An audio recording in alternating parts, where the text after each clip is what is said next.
Thank you so much. We really appreciate that. So Lisa isn't here with me today, but she wanted to send her greetings. She's a little under the weather. She has a cold, and she likes to share, but that's one thing she didn't want to share with everybody here. So I have a question for you today. We lost this in America, and the whole world seems to be lacking it. Everyone wants it. Some people demand it, and some people even expect it. Think about that for a second. While you're thinking about it, turn to 1 Peter 2 and verse 17. 1 Peter 2:17. It says in 1 Peter, show proper respect to everyone. Everyone. That's without exception. So, of course, I'm talking about respect today. You know, there's just some people that are easier to respect than others, aren't there? Like, I always respected my grandparents. That was just a given. That was just a piece of cake. You respect your grandparents. You love your grandparents. Had a little harder time sometimes with my parents because they obviously lay down the law with you sometimes, and rightfully so as kids. We also had some difficult friends that were so-called friends that were harder to respect, as you found out. Maybe things they say or do to you at times. Makes it a little more difficult in life, doesn't it?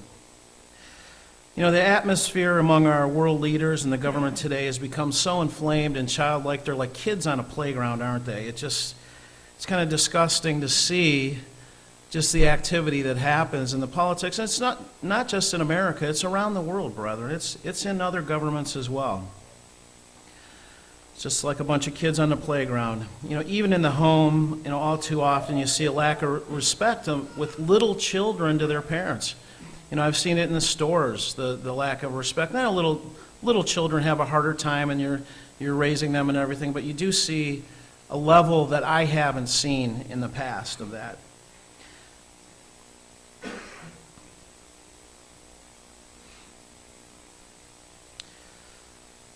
So, but is it a wonder when we see this that we see this lack of respect in the world today? You know, I saw a clip not too long ago. Well, actually, it's been several years back. But I saw a politician going into the schools, and he was telling the children that they knew things and that they were smarter than their parents, wink, wink, to get his personal agenda across. That is undermining the authority of your parents. But you know, that's the way the world's gone. People don't worry about that respect factor that we need to have towards our parents and towards others, and what the impact that might have on the children as well. You know, parents, don't be fooled. Make sure you are aware of what's happening with your children in school, and this is just a little added piece here. You know, there are personal agendas going on there, and you need to be in touch with what they're being taught. You need to be in touch with what they're reading and what their teachers say. Have conversations with your kids so that you know that. I think that's part of the responsibilities when you're sending them to a public school, or to any school for that matter. You know, all the adults in this room were once young teens. I know that might be hard for the kids to picture their mom and dads or their grandparents as teens at times, but you know, we were all teens once as well. And it's a very difficult time when you're teens. You have this tendency to have a little rebellious nature about you because you're testing the waters of becoming an adult. And it's actually kind of a natural thing. It's not always a right thing, but you know, some of the kids can test the waters a little deeper than others and can cause their parents a little more trouble than others. But it's something that I think that has escalated as the age as we're coming closer to the end times. So turn to the book of Isaiah. The prophet has something that he predicted to Judah at the time, and I think it has to do with the modern day Israel today as well. I think it's one of the signs of our nation being in decline. Isaiah 3:4. Isaiah chapter 3, verse 4. I'll give children to be your princes, and babes, or the immature youth, shall rule over you. The people will be oppressed, everyone by another, and everyone by his neighbor. the child will be insolent, meaning boldly rude or disrespectful, toward the elder, and the base toward the honorable. You know, when I was a child, I was taught to respect anyone who was older or who was in authority over me, no matter what. I was to show them respect. You know, I would have learned to fly without wings instantly if I would have shown disrespect to any adult when I was a young kid. You know, my parents taught me that showing respect was just the only way to act, and to be disrespectful was not acceptable. It was okay to disagree with them, and I'm sure we're going to have disagreements, and I think children need to learn to disagree with adults in the proper way. I think that's something that they need to be taught, and it's something that we need to teach our kids, is how to approach that with an adult and how to be disagreeable with them. Exodus 20, verse 12 says, "Honor your father and your mother, that your days may be long in the land that the Lord your God is giving you." And kids, if you're listening, I hope you are, this is a blessing to you. This is a blessing for you. It's not to your parents. God says He'll bless you for honoring your parents. And that's an awesome thing. Don't we want blessings? I think we want blessings, don't we? But you know, that goes even further. That's actually respecting others. Anyone who you respect is going to be a blessing back to you. When you show respect to others, that's going to be a blessing back to you. That doesn't just apply to parents. You know, times sure have changed, and I mean, boy, have they changed. And I think some parents have attempted to raise their children in a different way than they had been raised by their parents, thinking that they're doing their children a favor. You know, unfortunately, I think it's given way to the younger generations having a more disrespectful attitude. Then it's coupled with the prosperity of our times and the stuff and the things that kids have and that sense of entitlement. You know, something that I don't remember seeing much of, at least at the level when I was a kid back in the 70s, due to recessions and some personal due to our personal situation at that time. I didn't see that level of prosperity and that sense of entitlement. But I think we need to teach our kids. You know, my parents always taught me, suck it up. You know, you need to suck up. You're not going to get everything you want. I think they need to learn that. It teaches kids humility, it teaches them respect, and it teaches them patience. We're not always entitled to get what we want. And even if we're wronged, we're not always entitled to having some kind of recourse. Parents, we need to teach our children. As we reached our teen years, I think we can all remember, and perhaps our 20s, we all suffered from what I call know-it-all-itis, didn't we? I think we had that, and hopefully we were taught to show respect when we disagreed, especially to all of those who are older than us, and learn to play well in life. Because that's what it is. It's a learning experience. So we need to learn and mature and grow in that, and we need to have that patience with our children and to take that time. But many people react without that forethought in today's environment, and I think a lot of it has to do with the social media and the availability of it today. You know, I think that's stripped away the layers of respect that we once had, that lack of face-to-face contact with somebody. I believe in large part because there's not immediate ramifications to the people when they post something. I mean, they can post something, they can hide behind that little device that they have and put anything out there they want. They can put out lies, they can put out slander, they can anything about somebody, and it just goes out there for so many people to see. You know, we have to watch what we take in, brethren. There's a lot of fake narratives, fake news, fake stories, whatever you want to call it. There's a lot of lies flying out there, you know. We live in a world that is really, if you think about it, the whole world is deceived. They're living a lie. We don't have to. We don't follow the false gods of this world. We don't follow Satan the devil. So we need to make sure that we are educated before we get bent out of shape or upset about something that we see in the media or something. So we need to make sure that we get our facts straight. And then we need to apply that respect factor as well, before we take off accusing or becoming upset or ranting and raving over it.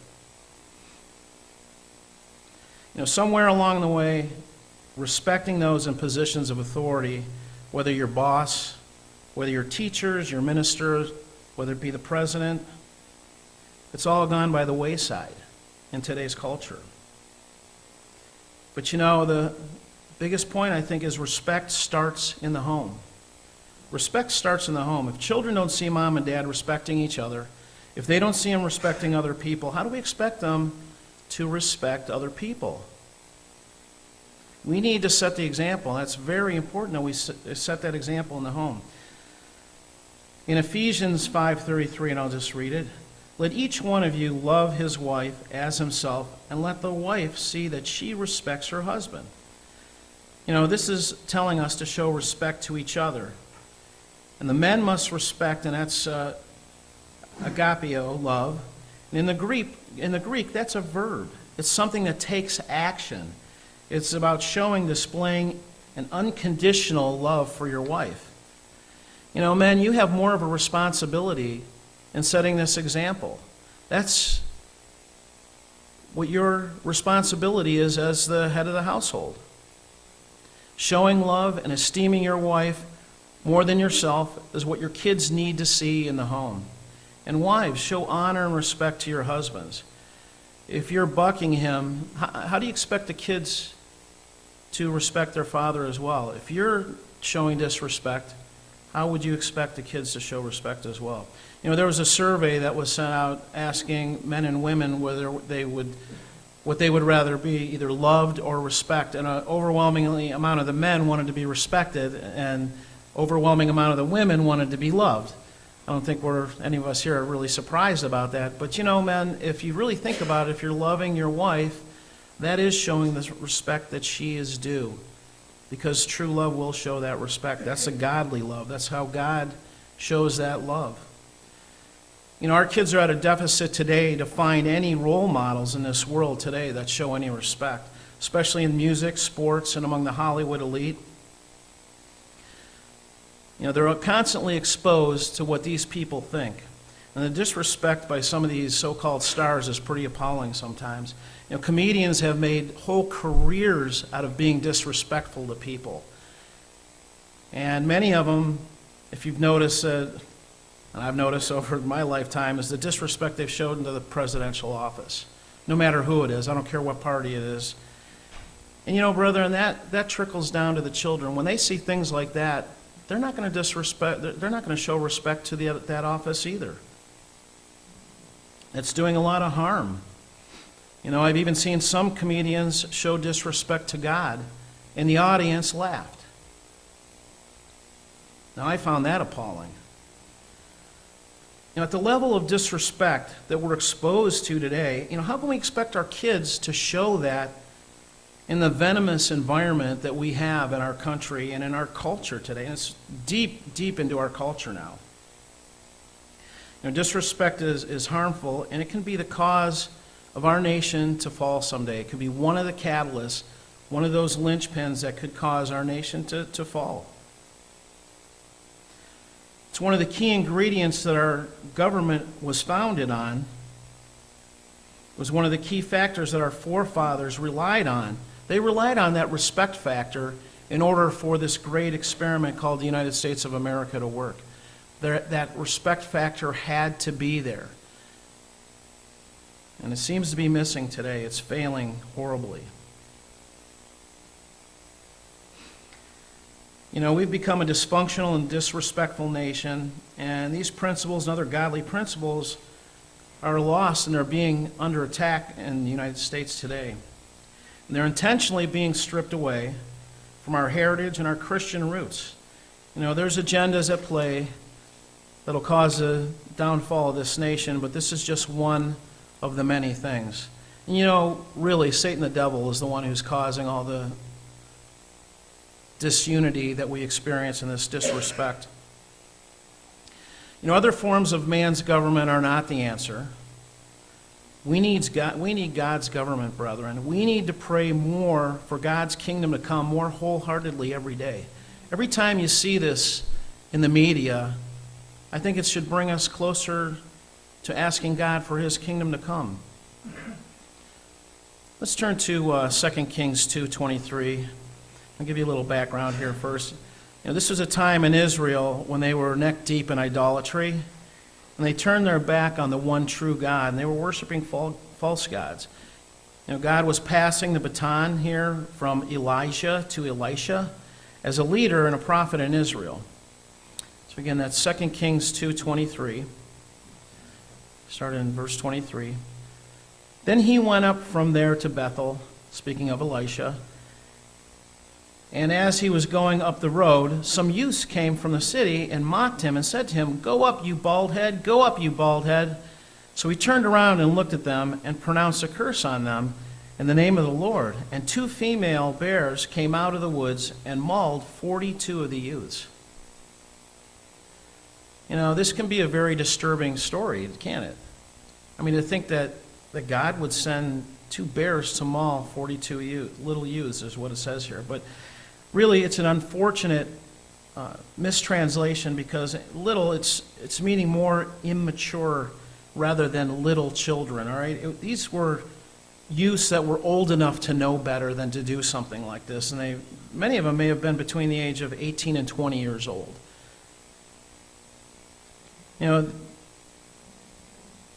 The reference to Elijah's baldness was probably a kind of a common insult back in the time of Israel and in the Roman cultures at the time. That would have been considered an insult because it was a blemish, is what they felt at that time. So the kids were trying to show disrespect in that way, and then they were taunting him with going up.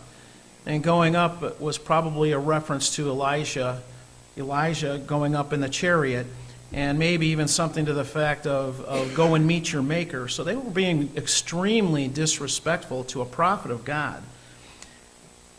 Elijah made it clear to all who were watching in Bethel at the time that the disrespect really wasn't to him, and it was to God.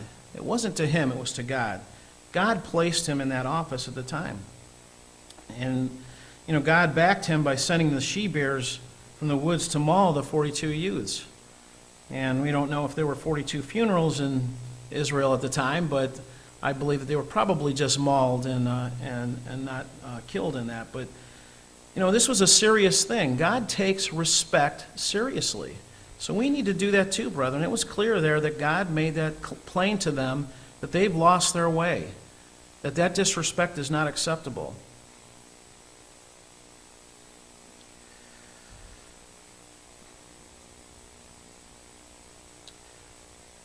These youths weren't taught properly in the home to begin with, is what I would have to suspect. Israel was far from God at the time, and again, they were deep in idolatry, yet they were still experiencing a time of wealth and prosperity. God hadn't taken away the blessings, much like he hasn't taken away the blessings in modern-day Israel today in America. All right? Our idolatry is probably just a little different than theirs. I think ours is more material worship, celebrity worship, and probably self-worship in the United States. We do have a resurgence of idolatry in America. The Wiccan movement is a very large movement and has surpassed members in the past year or two of Christianity, of new members. Also, I know my cousin lives in Hawaii, and he was telling me that they're adopting the Hawaiian native gods back into the Christian churches, and they're actually embracing that. So all this is coming back and is being accepted in the American culture today. Tolerance, tolerance. Our culture today is teaching people that tolerance is respect, but that is not so, brethren. Tolerance is not respect. They're two very different things. The new definition of tolerance is embracing anything right or wrong that a person does or what the person wants to do or be. And respect is treating everyone with love and consideration no matter what, but you don't have to accept their values, wrongdoing, or their sins. You can reject the wrong values and sinful ways. With tolerance, you must accept their values and embrace them under this new definition. So they're two totally different things. So let's ask ourselves a question now as adults here. Could we too have a disrespect problem. I think we all need to take a litmus test. Remember, the media affects adults too. It's affected me. Disrespect in the movies, TV shows, news, Facebook, Twitter, Snapchat, emails, texts. Who do we have a tendency to criticize, to bash or badmouth? Have we ever done it to the president? Have we done it to other politicians? Have we done it to teachers or our bosses? I know we've all done it to one or the other before. Do we as adults listen to our parents? We still owe our parents that due respect. It doesn't say what age in the Ten Commandments, does it? So we at least owe it to our parents. Yes, we start new families. We go out from our parents. We start a new family. We have our own home. But, we still need to show that respect for our parents. We must listen to them, take the time to hear them out, no matter what it is that they have to say. And we also have the obligation to take care of them the best we can. And that doesn't mean that you have to personally take care of them. Sometimes that's choosing the right source to help them as they get older. But we still have to show respect towards our parents through our whole life. Maybe the hardest thing to do is to respect the political leaders today, especially from everything we see in the media. It's definitely been one of the hardest for me, for sure. So some of the directions that the politicians have gone in have upset me greatly. At times they've made my heart sink. When there was an applaud for murdering babies, that was a tough one for me. We all need to respect life. Life is a God-given gift, and our children are that gift. Let's turn to Ecclesiastes 1:18.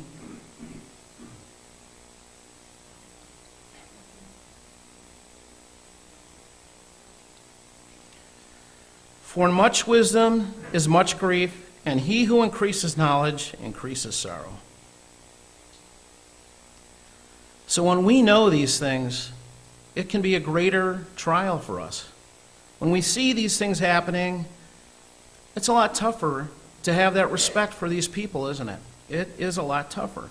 And we live in a very difficult age that makes these things harder for us. But we need to continue to respect them, to love them, and to know someday they will have the calling. Let's look at Ephesians 6 and see how we can respect our own children that we're blessed with by God. Because as parents, there's still that responsibility. Ephesians 6:4, and you, fathers, do not provoke your children to wrath and bring them up in the training and admonition of the Lord. Parents in God's church, we need to raise our children with the Word of God. We need to give them that knowledge and that wisdom that we have and share that with them and teach them and train them. Even if you have adult children, how do you speak to them? And how are your examples to them? Help your children so that they can have the promises and have that good example. Working with your children and showing them patience and the love that they deserve. And remember, they belong to God first and you second. Your children are God's first and yours second. Teach them, spend time with them, show them, love them. That's how you show them respect. And that can be a challenge at times. I know I was sure a challenge with my parents from time to time. Brethren, even if we don't have kids, we have that responsibility in the church. How are we with the children in the church? Do we show them the respect? Do we take time with them? Do we talk to them? That's showing them some respect as well. Acknowledge them, talk with them, and set the right example. So next I'd like to talk about self-respect. Our society has sunk to some new lows. It glorifies the disrespect of oneself, especially among women. Look at how celebrity women dress. Look at how they display their bodies. And men, we probably shouldn't be looking at that, but sometimes it's kind of thrown at you in commercials and everything else unexpectedly. But, it's so much about sex and exhibitionism. These displays and even the verbiage that I've heard come out of some women's mouth kind of take me back, and not that men are exempt from it either, but I think I kind of expect more of a feminine nature in women, and I think maybe God's Spirit draws men more to that who have God's Spirit. But they're disrespecting themselves by doing that, and they're showing a bad example to the generations coming up. And it's all over. It is thick in our culture. It's in our movies. It's become culturally accepted. Some of these celebrities give themselves to multiple partners in real life and in the roles they play in the movies, and our children are exposed to that. That's disrespecting themselves. We shouldn't be disrespecting our bodies in other ways as well. Our bodies are the temple of God. Smoking, vaping, overeating, going on junk food binges, fad dieting, all that, brethren, can be a problem when you're disrespecting the temple that's God's given us. And we need to respect that. We need to respect what we put in our mind and in our bodies. Turn to Romans 1:26 through 32. Romans 1:26 through 32.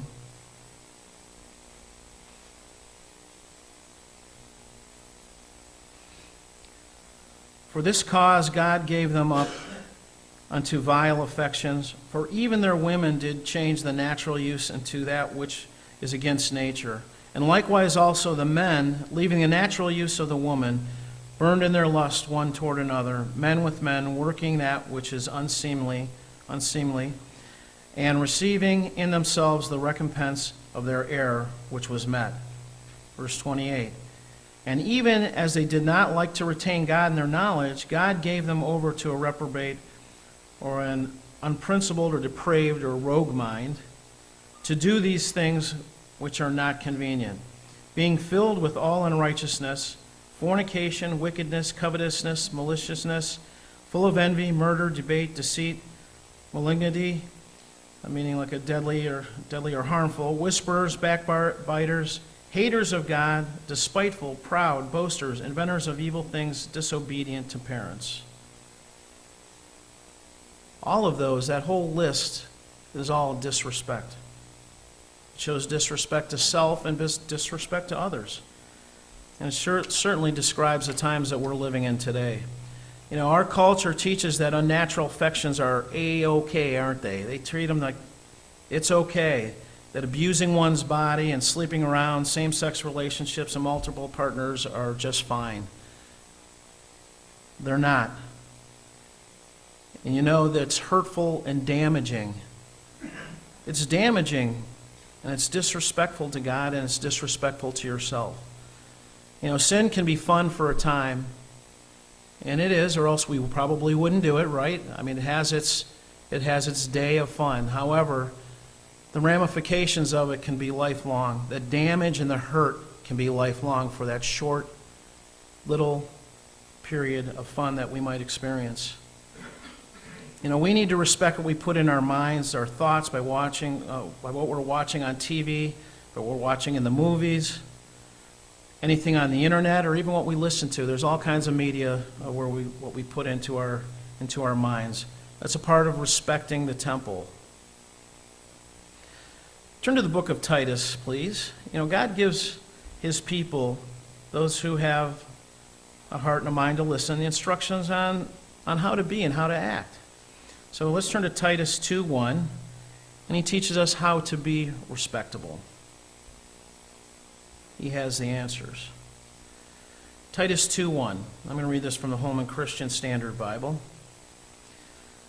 But you must say the things that are consistent with sound teaching.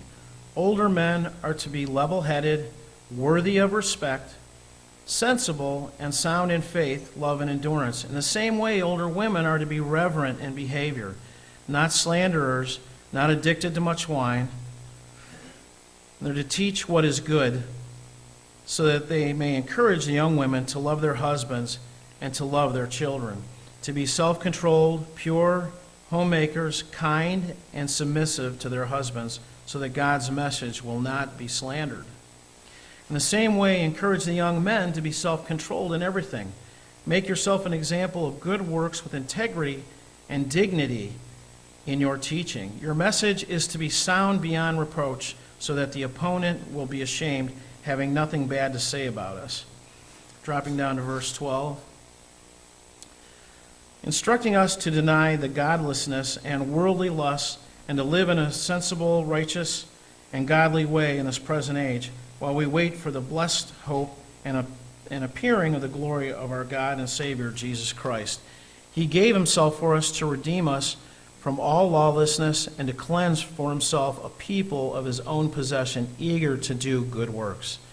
Say these things to encourage and rebuke with all authority. Let no one disregard you.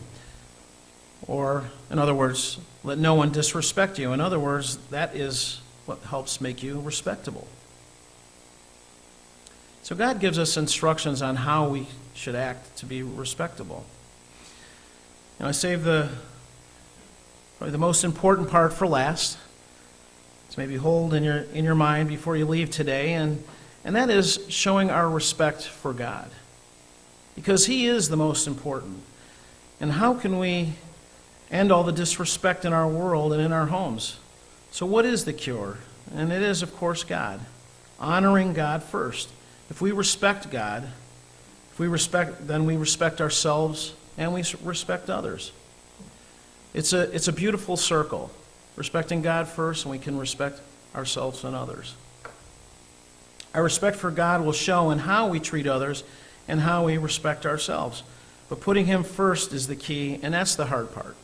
That's the hard part, because that goes into things like obedience, which could be a whole series of sermons, which we don't have time and everything today, but it is honoring him in every aspect that we can. So let's turn to Romans 1, 20 through 22. Romans 1, 20 through 22.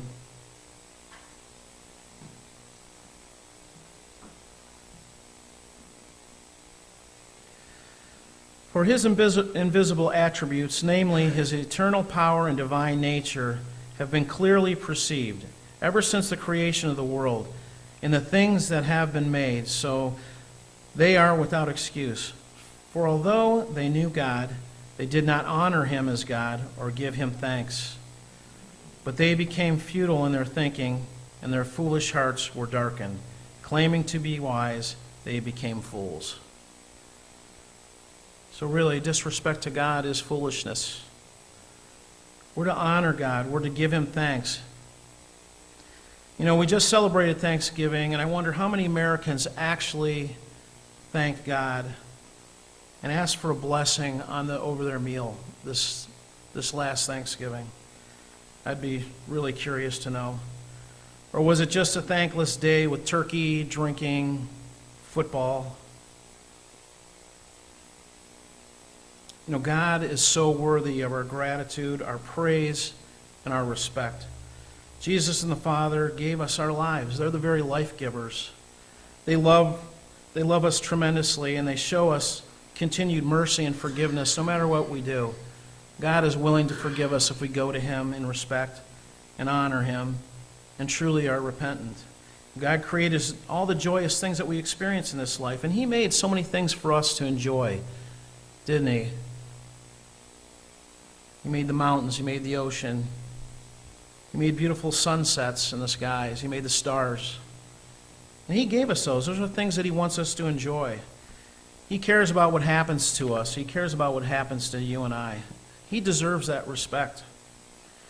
How do we come to him at church each week? Do we come prepared? Do we pray before we come to church and ask God to inspire us and to have his Spirit here each week? That's a part of honoring him and showing him respect is preparing mentally, physically, and spiritually before him. How do we come before him dressed each week? It could be a reflection of our attitude. And I'm not talking about anyone who can't afford good clothes or someone who has some health problems and need to dress a certain way. Those are exceptions. But is it because we're not in the right mindset?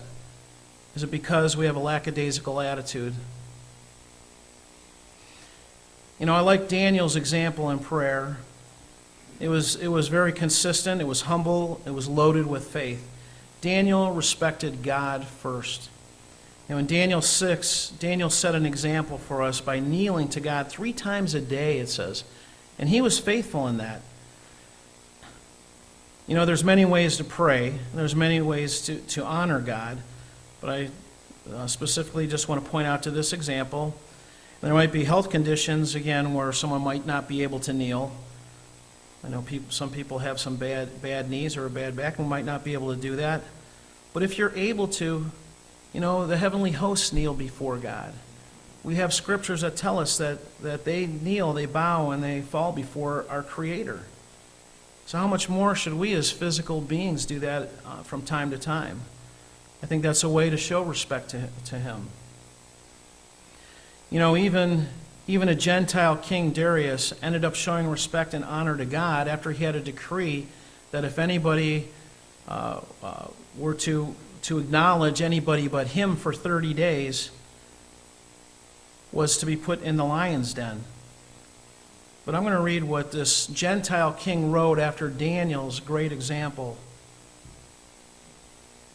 In Daniel 6:26, he said, and this is King Darius, a Gentile king, "I issue a decree that in all my royal dominion, people must tremble in fear before the God of Daniel.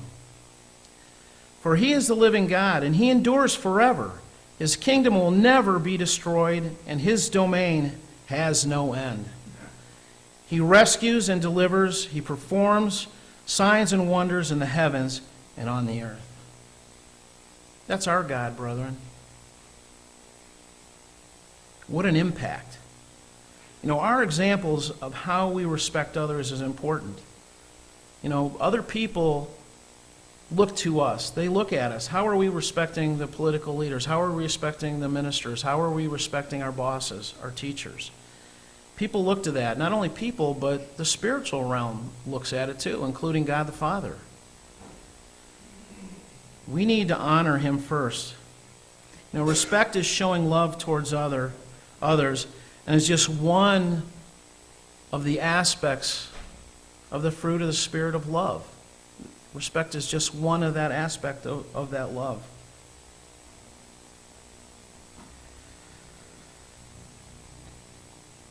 If we're loving others, we'll show them respect, and that doesn't mean that we have to respect what they do. But it does mean that we must show them love and the respect that God's instructed us to have and that He expects us to have, contrary to what our culture is teaching us today and has become and sunk to its new low. Don't let our culture steal the value of respect from you. Just like the great experiment put forth by our forefathers in America, respect is a required ingredient for that to work. But let's show that God's great experiment that's inside me and you is working. Respect is one of the key ingredients that's required. It's required of us for God's kingdom and for His kingdom to be a success. And it will be a success. Respectfully, Mark.